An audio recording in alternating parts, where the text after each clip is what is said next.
Horaa loo yidhi ummadan lahayn taariikh iyo tagto ma ahan ummad leh mustaqbal. Dib ugu noqoshada dhacdooyinkii iyo taariikhihii hore mararka qaar waxay ka dhigtaa qof leh yididiilo, farxad iyo rajo, iyadoo ay ka dheer yihiin dhayalsi. Waxay ku gelisaa humaan, iyadoo ka dhigta mid ku eega mustaqbalka indho farxad leh, waana sababta loo diiwaangeliyo taariikhaha. Saylac waxay ka mid tahay awoodaha ugu muhiimsan ee lagu qiimeeyo waddankeena. Haddii aad dib u baadho safxadaha taariikhda adoon ku raagin, waxaad arkaysaa in dalkeena Soomaaliya ay ka jiraan magaalooyin qadiimi ah, balse ma jirto mid Saylac oo kale la mid ah sida ay sheegeen taariikhyahanadu. Muuqaalkeena caawa waxaanu ku soo qaadanaynaa sooyaalada sharafan ee u lahaa dalkeenu. Halkanina waa Xukmaal Media. Ku soo dhawaada mar kale muuqaalkeena caawa. ugu horreyn daawade, haddii aanad ka mid noqon asxaabta nagu xidhan, ma ilaawin inaad subscribe aadid channelkan. Sidoo kalena haddii uu ku qanciyo muuqaalkan, ha ilaawin inaad like saartid. Mahadsanid. Waxyaabaha aynu muuqaalkeena ku eegi doono waxaa ka mid ah: 1. Taariikhda Saylac. 2. Juqraafiga Saylac. 3. Culimadii soo maray Saylac iyo weliba 4. Waqtigii diinta Islaamka. Saylac waa mid ka mid ah magaalooyinka ugu qadiimisan ee taariikhda. Waxa ay leedahay taariikh soo jireen ah. Waxaa ku yaalla guryo qadiimi ah, masaajido, goobo waxbarasho.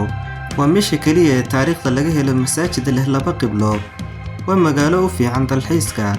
Waxaa ku yaalla jasiirado badan, sida magaaladan waxaa ku taalla jasiiradda Sacaadadiin oo loogu magac daray nin ka talin jiray, sida uu ku warramay buuggiisa ninkii la odhan jiray Axmed Cabdilaahi Riiraash, oo ah qoraaga buugga Kashfu Suduuli can Taariikhi Soomaal.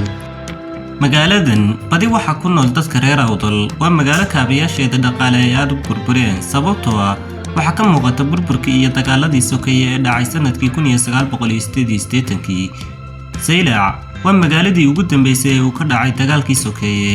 Saylac waa magaalo ay ka sinaayeen dhammaan madaxdii Itoobiya inay dekad ku yeeshaan. waxa ay ku taallaa goob istiraatiijiyadeed. magaalada Saylac waxa ay ku taallaa xadka ay Somaliland la wadaagto dalka Djibouti iyo Itoobiya. bari iyo waqooyi waxay Saylac la wadaagtaa gacanka cadmeed. galbeedka waxa ka xiga waddanka Djibouti. magaalada Boorama waxay dhacdaa 243 kiiloomitir koonfur bari, halka magaalada Berbera u jirto 270 kiiloomitir bariga. magaalada qadiimiga ee Herar waxay u jirtaa 320 kiiloomitir galbeedka.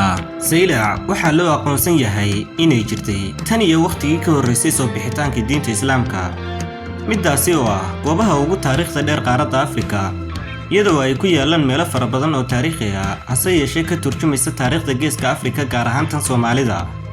waxaa laga soo xigtay sahamiyeyaal Romaniya Greega in qarnigii 1 Saylac dhisnayd, isla markaana lahayd maamul caasimadeed iyo hoggaan heer sare ah. tan iyo horraantii soo bixitaanka diinta Islaamka, magaalada Saylac waxay ahayd hooy waxbarasho, ganacsi, dhaqan, ilbaxnimo, xadaarad iyo maamul boqortooyo.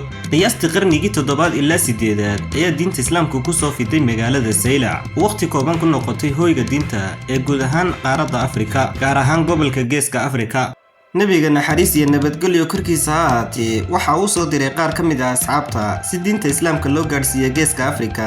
magaaladan waxaa ku yaalla dabaqyo aad u dhaadheer oo casri ah, dadkoo dhanna ay ka ganacsan jireen.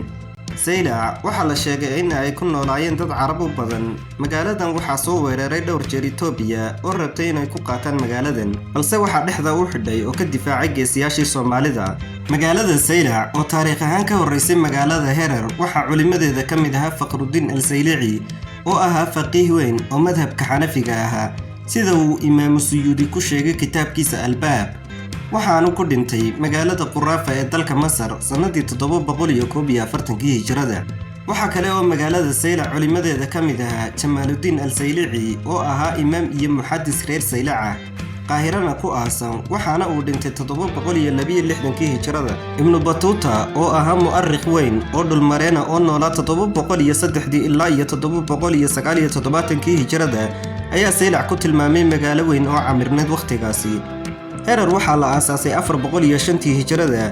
Saylacna way ka horreysay, waxaana ka dhisan masjidka Qiblatayn iyo qudbad taariikhi ah oo uu ku aasan yahay Sheekh Ibraahim al-Saylici. intaas ayaan ku soo gabagabeynaynaa daawadayaal muuqaalkeena caawa. haddii aad ku cusub tahay, ha ilaawin inaad subscribe saartid channelkan.